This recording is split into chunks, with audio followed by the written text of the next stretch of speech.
Hello दोस्तों, कैसे हो आप। और यार, पाकिस्तान से ज़्यादा बेशर्म देश मैंने आज तक नहीं देखा।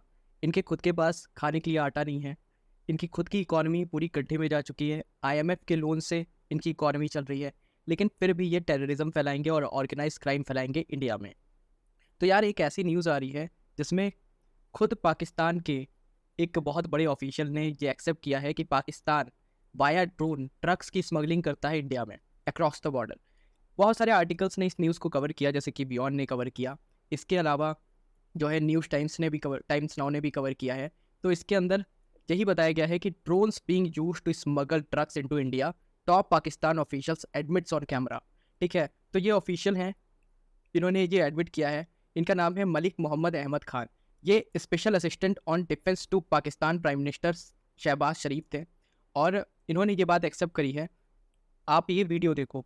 उसने कि इस इलाके में ड्रोन के जरिए स्मगलिंग भी होती है। बिल्कुल, और ये बड़ी तशवीशनाक है। अभी रिसेंटली एक दो इंसिडेंट ऐसे हुए जिसपे 10-10 केजी हीरोइन बांध के ड्रोन्स के ऊपर वो उसको फेंक रहे हैं बाहर। लगी हुई एजेंसीज रोकने के लिए, इसलिए शायद उन्होंने मोबाइल कैमरा, मोबाइल फ़ोन जो है उसकी सर्विस इसलिए बंद करते हैं। उसकी वजह ये है कि सर, जब इनको कोई ऐसी इंटेलिजेंस मिलती है तो ये शट ऑफ कर देते हैं, तो इसके बाद फिर तकलीफ रहती है।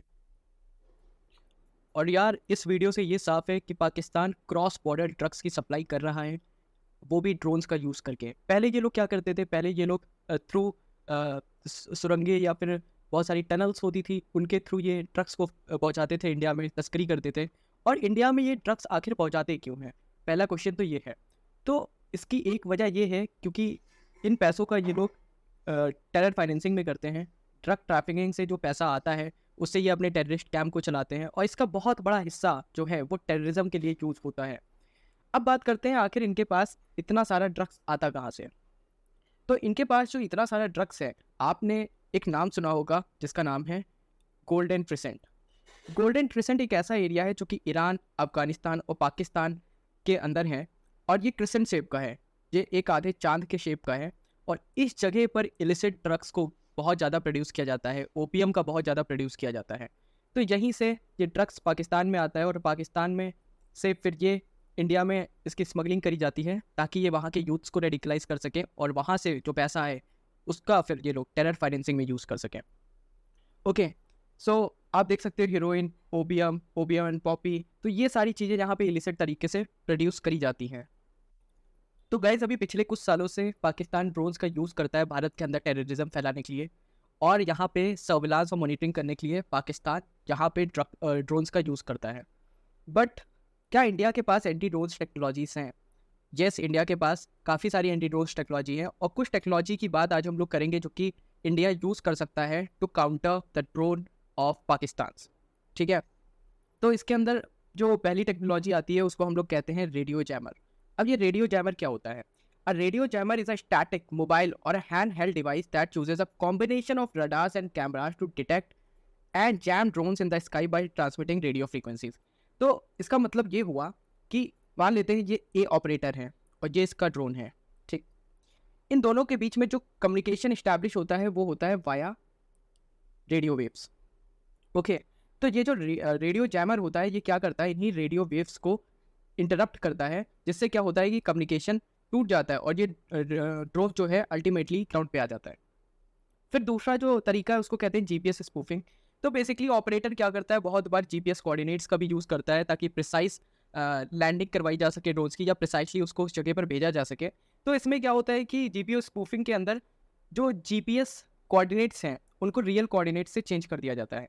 फिर ये ड्रोन जो होगा इसको पता ही नहीं चलेगा कि जाना कहाँ है, और अल्टीमेटली ये लॉस्ट हो जाएगा। तीसरी जो टेक्निक है उसको कहते हैं इलेक्ट्रोमैग्नेटिक पल्स।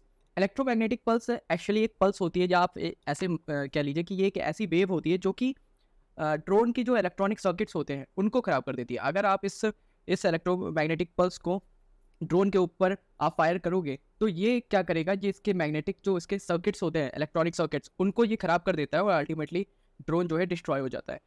फिर चौथा जो है वो बहुत ही मतलब एक फिजिकल तरीका है जिसको कहते हैं नेट गन्स। नेट गन्स में क्या होता है, बेसिकली ये एक सिंपल सी गन होती है जिनके आगे नेट लगी होती है, और इनका यूज़ करते हैं, फायर करते हैं, तो होता क्या है कि जो ड्रोन्स हैं वो इसी नेट में फंस जाते हैं और अल्टीमेटली वो डाउन हो जाते हैं।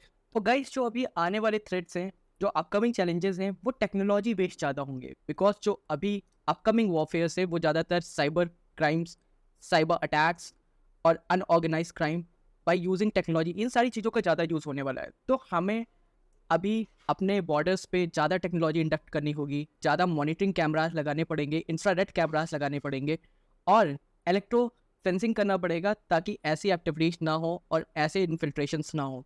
ड्रोन टेक्नोलॉजी का बहुत हैवी यूज़ होगा because we all know that the upcoming this decade drones का बहुत ज़्यादा यूज़ होने वाला है। तो इसके साथ साथ सिक्योरिटी थ्रेट्स और सिक्योरिटी चैलेंजेस भी बढ़ेंगे और इसके लिए आपको हैवी अमाउंट के अंदर बॉर्डर पे जैमर्स और इन सारी चीज़ों का यूज़ करना पड़ेगा। बॉर्डर्स पे रोबोट्स का भी यूज़ किया जा सकता है, जो बॉर्डर्स हैं उनको गार्ड करने के लिए रोबोट्स का यूज़ किया जा सकता है। तो आज का जो दौर है, आज का जो वॉरफेयर है, उसके अंदर टेक्नोलॉजीज़ का बहुत बड़ा रोल होने वाला है और सिर्फ अपने पर्सनल्स को वहाँ पे डिप्लॉय करने से काम नहीं बनने वाला है। बॉर्डर्स पे we need intensive technology to defend our borders. With this note, thanks a lot guys, पढ़ते रहिए, समझते रहिए and have a nice day.